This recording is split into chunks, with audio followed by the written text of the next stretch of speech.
बिलहर तू? हाँ मां, छो त मां न जॾहिं कंहिं दुश्मन ते हमलो कंदो आहियां त पंहिंजे अचण जो इतला बम ऐं गरजदार गोलियुनि जी गूंज में कंदो आहियां।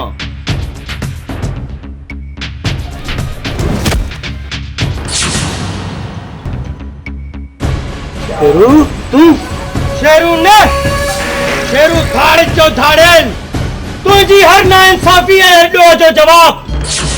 जेके तू वॾे शहबाज खान सां मिली मूं ते हिन ॻोठ वारनि ते कया आहिनि। शेरू, अॼु हिनखे मारे इहो ऐलान कर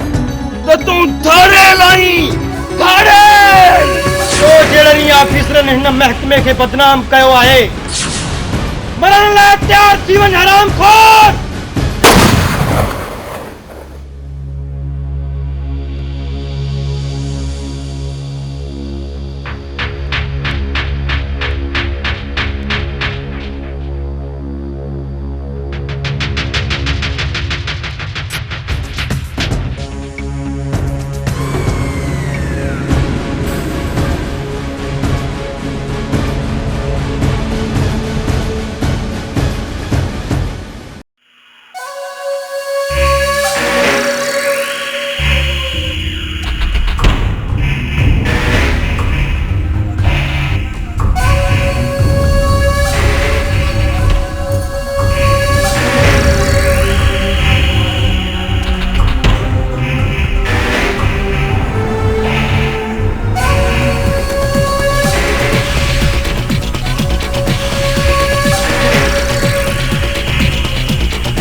निकर शहबाज खान, शेरू अज तुझी मौत बणजी आयो आहे। तू त मौत बणजी तोखे ॿई ॻोल्हण विया आहिनि, शायद तुझो मौत मुंहिंजे हथनि में आहे। कुत्ते वांगुर भौंकण बंद कर। शेरू अज पाण मौत बणजी आयो आहे, पाण मौत बणजी आयो आहे। मरण लाइ तयार थी वञ कुत्ता।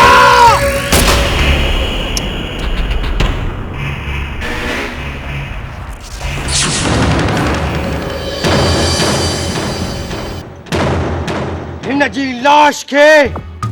ॻोठ जे चौंक ते उछलायो।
शेरू तुझे लाश जे टुकरन के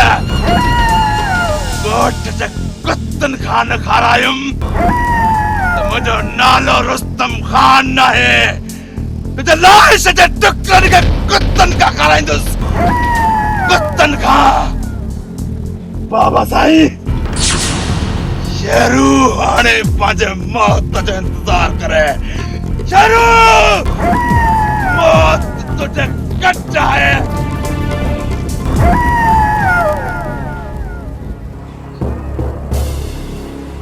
उतारी यो बादशाह यो घेर वे सिकंदर खान वियो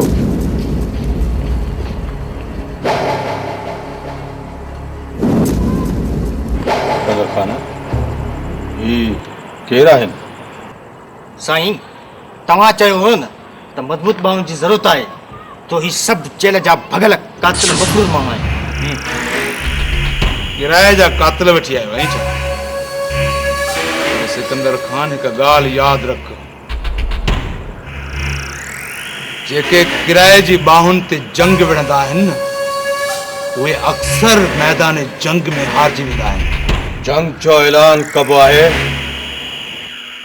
त माण्हुनि जी ज़रूरत पवंदी आहे कावड़ जी न रुस्तम खान ये सिकंदर खान जा यार आहिनि ऐं सिकंदर शहबाज खान जो वफ़ादार मैदान जंग मां न सिकंदर भॼंदो ऐं न वरी हुन जा यार सिकंदर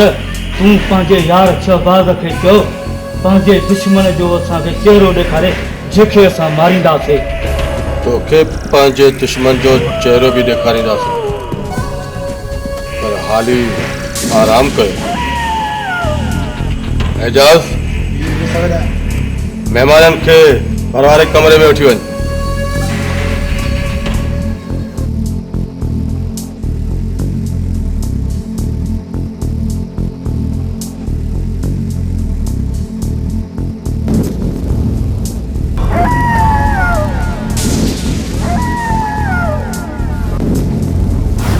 केर आहीं तूं छा थो चवणु चाहीं शहबाज खान मां तोखे दिलावर खान ऐं शेरू जे बारे में कुझु ॿुधाइणु चाहियां थो तूं आहीं के पहिरियां मां दिलावर खान ऐं शेरू जो दोस्त हाणे उन्हनि जो दुश्मन उनजो सबबु उन्हनि मुंहिंजे ॻोठ ते धाड़ो हयो पर यादि रख जेकॾहिं हिन में का चाल निकिती पहिरीं गोली तुंहिंजे खोपड़ीअ जे पार हूंदी इहो सच साबित थियो त पोइ तोखे वक़्तु घुरियो इनाम मिलंदो रुस्तम खान तूं पंहिंजनि माण्हुनि खे तयारु रहण जो हुकुम ॾेई छॾ ऐं हिन खे 2 लख रुपया बि ॾेई छॾीं जी बाबा साईं अच्छा